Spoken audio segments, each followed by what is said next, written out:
Le 1er juillet 2006 est une date importante pour le Tibet. Ce jour-là, la ligne reliant Xining dans le Qinghai à Lhasa au Tibet entrait en service. L'objectif du gouvernement chinois ne se limitait pas à moderniser la région. Il fallait aussi préserver sa culture et son environnement. Comment se porte donc le Tibet à présent? Merci de nous rejoindre sur Objectif Chine. Nous irons voir comment la médecine moderne a pu atteindre les zones les plus reculées. Nous verrons quels sont les changements pour l'écosystème. Et enfin, nous irons à la rencontre de quelques personnes travaillant sur cette voie ferrée.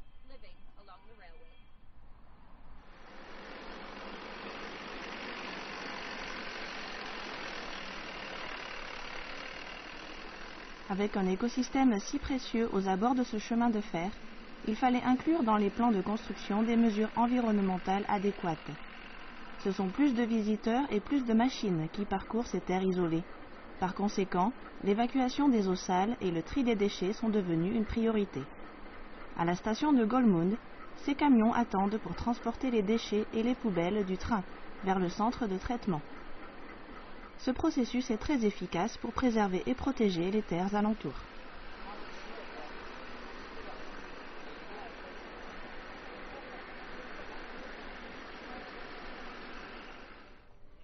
Tous les vendredis, quand la nuit tombe, ces camions se mettent en ligne et attendent patiemment le train poubelle.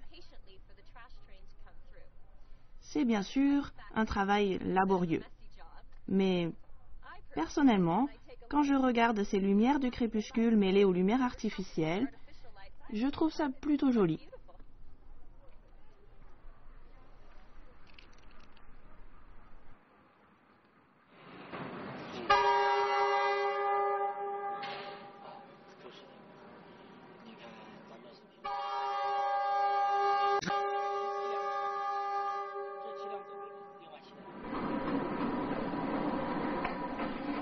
Quand le train approche, l'équipe s'active pour recueillir et trier les ordures et vidanger les eaux sales du train. Toutes les ordures du train sont mises dans des sacs plastiques et envoyées vers l'une des 7 stations de tri du plateau pour être traitées.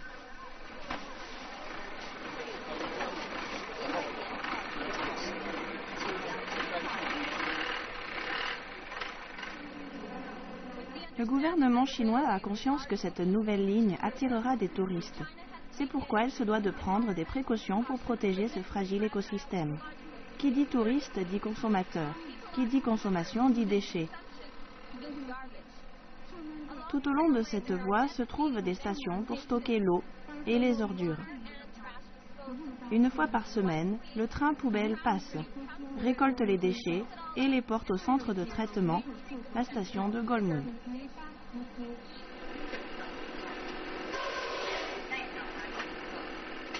Une fois traitées, les eaux sales provenant des trains seront réutilisées au mieux dans les espaces verts de la région. Grâce à ces efforts écologiques, les terres traversées par le train ne sont pas endommagées par cette nouvelle voie ferrée.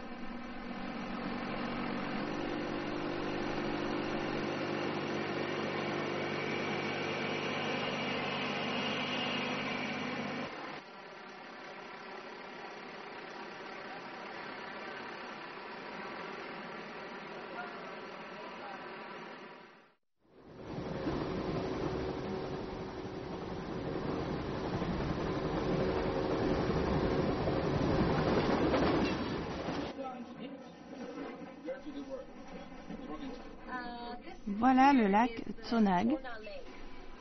On a beaucoup parlé de lui pendant la construction de la voie. Il faisait partie des principaux sites à protéger. On a donc stocké des sacs de sable sur les berges pendant les travaux pour protéger l'eau de la pollution causée par la construction. Tous les sacs ont été retirés ensuite. Et le lac et le sable sont propres. J'ai même vu des canards sur l'eau. Et l'eau du lac est d'une couleur magnifique, de la couleur d'une eau d'un lac glaciaire.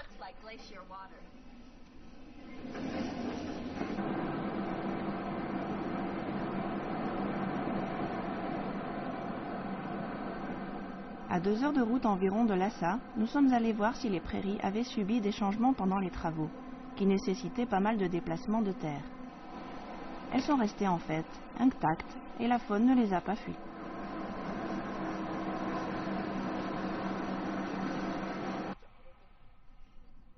Nous étions venus ici l'année dernière et en passant devant, on s'est dit « Tiens, si on allait jeter un coup d'œil ».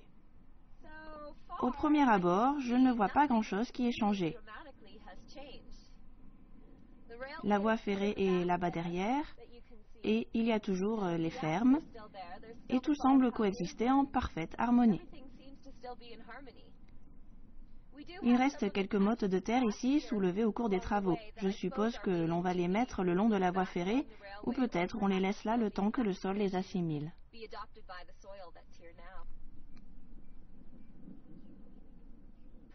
L'écosystème du Tibet est très fragile. Il n'était pas aisé de le protéger pendant la construction de la voie ferrée. Il a fallu préserver ces prairies où toute la faune tibétaine vient se nourrir. Donc on a déplacé des mottes de cette herbe pendant les travaux, puis on les a remis en place une fois les travaux terminés.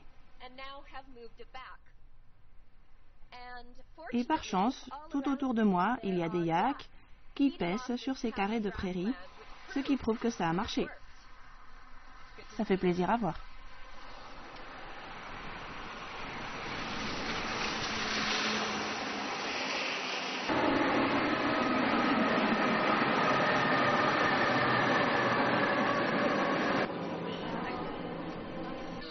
Les trains passagers passent à travers ces réserves naturelles protégées. Et celle-ci est la plus célèbre de Chine, c'est la réserve Kokoshili. Cette zone abrite l'antilope tibétaine et d'autres espèces de la faune tibétaine en danger. Des mesures écologiques spéciales ont été prises pour protéger cette zone en particulier, pour permettre à l'antilope de continuer ses migrations. On a construit 33 passages. Elles peuvent donc traverser la voie par ces passages pendant leur migration.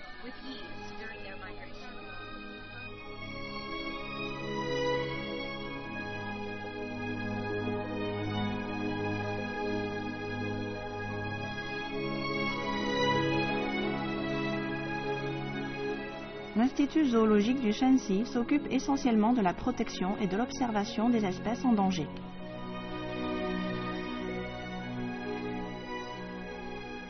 Cette compagnie, qui compte pas moins de 170 employés, a déjà mené à bien de nombreux projets dans ces zones protégées. Ils ont publié des articles et des livres à ce sujet.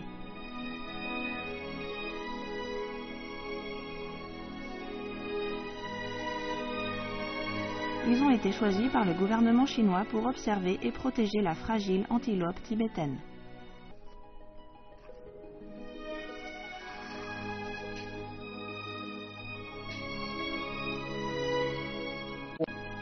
Monsieur Hu Xiaomin est directeur en chef du programme d'observation de l'antilope tibétaine.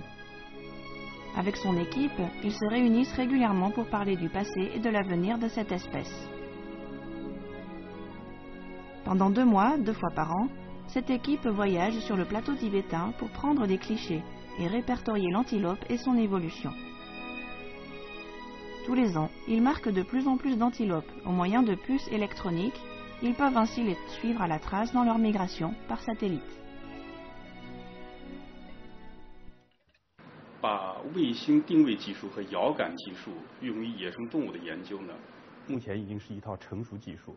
国际上呢，以广泛的应用于海洋动物，还有大型哺乳类，甚至鸟类呢，都有过成功这个研究的典范。那么这次在青藏铁路运营过程中呢，我们利用这个卫星跟踪技术呢，对藏羚羊在铁路沿线的活动情况做以这个跟踪调查呢，这对于将来评估铁路对藏羚羊的影响，以及藏羚羊自身的这个迁移和活动规律呢，都有着重要的意义。那么我们现在来看一下这个电脑提供的这个情况，信号情况。 La première fois que l'équipe a utilisé ce système de traçage au radar, elle n'a réussi à marquer que 2 antilopes. Vous pouvez voir ces 2 cas ici représentés par les marques jaunes et vertes. Dans 2 ans, l'équipe espère pouvoir analyser les mouvements de plus de 10 antilopes, marquées et répertoriées. Cette marque ne représente pas seulement une antilope isolée, elle indique la migration de tout un troupeau. 检测结果证明，青藏铁路设置的动物通道以及青藏铁路运营以后对动物的影响不是很大。动物通道从位置到形式是比较就说是到位的。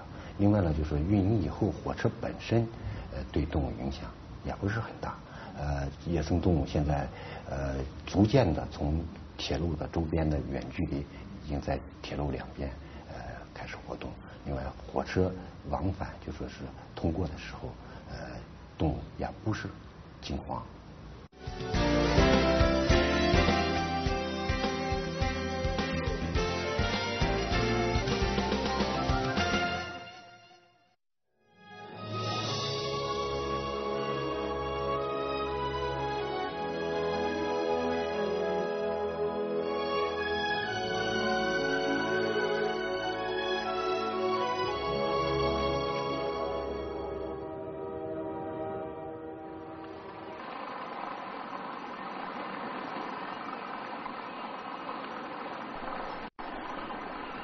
Grâce à cette voie ferrée aussi, les personnes vivant dans les zones les plus reculées du plateau ont la chance inouïe de profiter des progrès de la médecine. La voie ferrée a apporté un progrès certain dans le domaine de la médecine et des traitements. Derrière moi, c'est le Lifeline Express. C'est un train hôpital légué par Hong Kong où l'on opère gratuitement de la cataracte et qui circule dans toute la Chine. Cela fait 2 mois qu'il est à Lhasa et qu'il propose l'opération gratuite aux gens d'ici. On va avoir la chance de monter dans ce train pour une visite. Suivez-moi. Hello, ni hao, Mr. Zhang.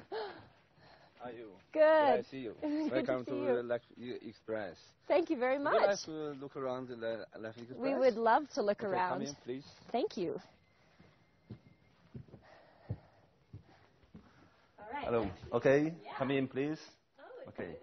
Yeah, look, this area for the meeting room, just for the doctor prepare for discussing patients and other things. So, you look, this this train for the Hong Kong trustees donated the money to the hospital train. Okay. When did they donate the money? How long has the train been in operation for? Yes, it's this first train is donated by 1997, and after that, 1999 and 2002, they donated to another 2 hospital train. Okay. And now they go around about 21 province and operated about 2,000 around 70,000 patients. 70,000 patients. Yes, right. That's amazing. 3 trains. Yes, 3 trains. What a wonderful project. Okay. Congratulations. Yes, That's great. thank you. Oh, important room. Yes. We have to eat. You know, all the worker and doctors live in the train, so they need the good kitchen. They live in the train. Yes. How long do they live here for? Every year they live on the train for the 9 months. For 9 months. Yes. What is this? This area for the doctors and the workers live here. This is their living quarters. Yes. And so they're on the train for 9 months, but how long does the train stay in each place for? For each place, they stay for 3 months. 3 months. Yes. And then I'm changing another area. Where do the doctors come from?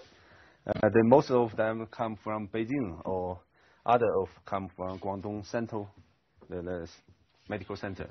Okay. Yes. And so they provide both pre-operation and post-operation care. Not only the pre-operation care and the treatment operation. After that, for the local hospital doctors will take care of that. Take care of that. Okay. So what's this here? This area for the operating space. Okay. Literally, they have 2 operating space. Okay. Every day they operated 30 cases. 30 cases a day. Yes. Yes. So how long does the operation take? about 5 or 10 to 10 minutes. 5 to 10 minutes? Yes, for every. So how long do they need to be here for? They have for the operation, they have 2 days. Okay. Yes, for the operation, they only spend 5 to 10 minutes. To the recovery? Yes, recovery, yes. So now I understand that the treatments itself are donated. The costs of them are donated. But what about the other things? The other things for the local government. Yeah. They supported some of them. Like accommodation? Accommodation, transportation, and for the food. How many did you complete here in your 2 months? We operated about 872 cases. 872 happy people. Yes. Ce projet formidable a permis de fournir des soins aux personnes qui en avaient le plus besoin, dans les zones les plus reculées du Tibet. C'est un très beau cadeau.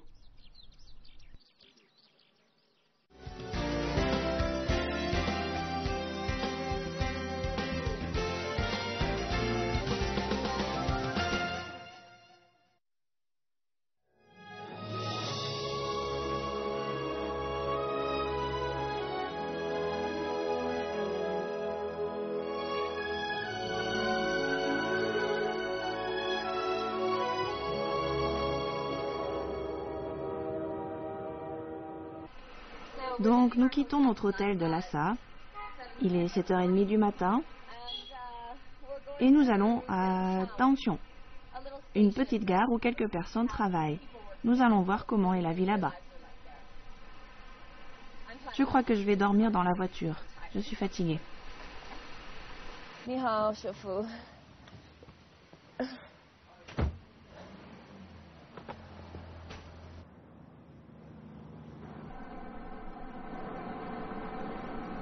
Après 3 heures de route à 4300 mètres d'altitude, nous approchons enfin de la station.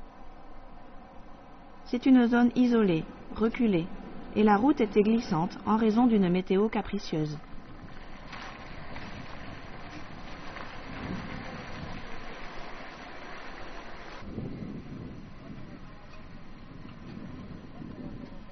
Voilà. On est arrivé.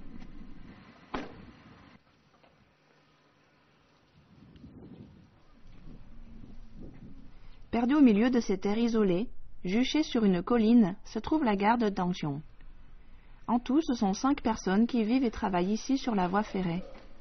Dans un lieu tel que celui-ci, il n'y a jamais de forte affluence dans le hall d'attente.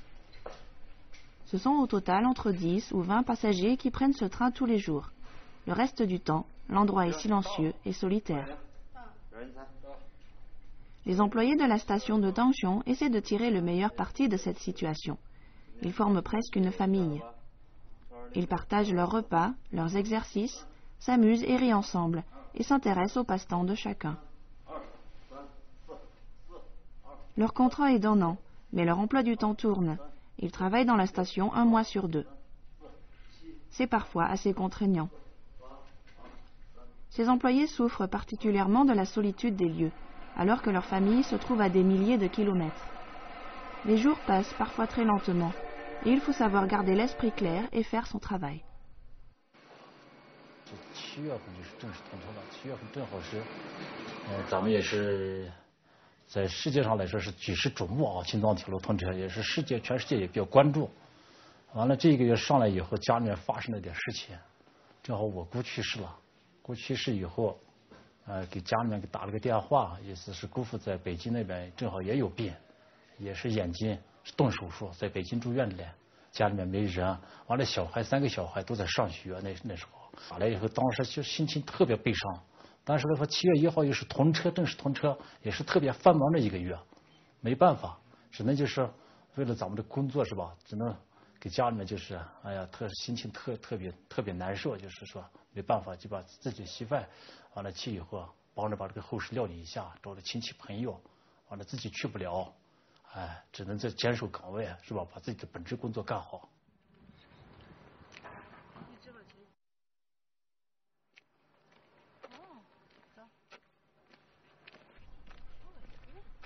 Madame Fu est la seule femme à travailler dans cette station. Elle est heureuse de pouvoir me faire visiter ces quartiers qui sont un peu éloignés de ceux des autres employés. 家在西宁住着呢，小孩呢今年9岁了，上3年级，他爷爷和他奶奶开着，老人看小孩的，小孩也不听话，要像我们在的话，他还听话着的。这次回去都没参加期末考试，把手给上树上给摔断了，他打的石膏呢。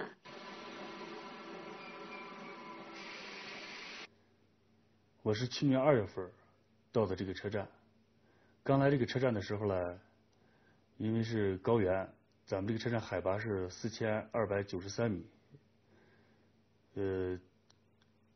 最初的感觉就是头疼、气短，两边太阳穴疼，头的这两边的太阳穴疼。刚下火车的第一感觉就是脚就跟踩到这个棉花上的感觉是一样的，头重脚轻。 在这工作了1年多了，慢慢的、逐渐的适应这里的气候了，而且感觉到咱们这里吧挺美，很美的。这是我们职工业余时间拍的照片。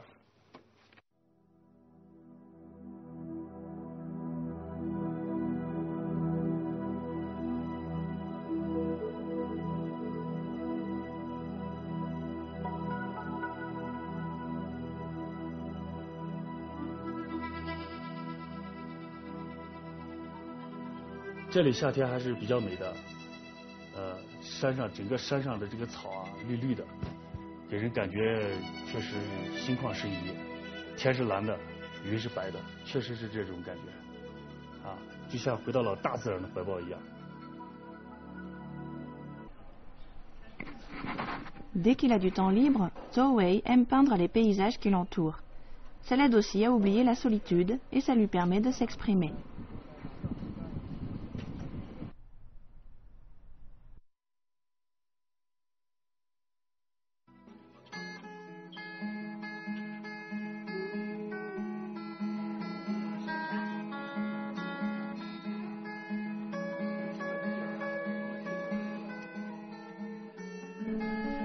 Yuan Yunsai trouve un grand réconfort dans le son de sa guitare et ses chansons sont aussi très appréciés de ceux qui partagent ses journées.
Alors que nous nous éloignons de mes nouveaux amis, la station disparaît peu à peu derrière les montagnes. Et même s'ils ne représentent qu'un petit groupe de personnes, il faut leur rendre hommage pour leur travail sur cette voie ferrée.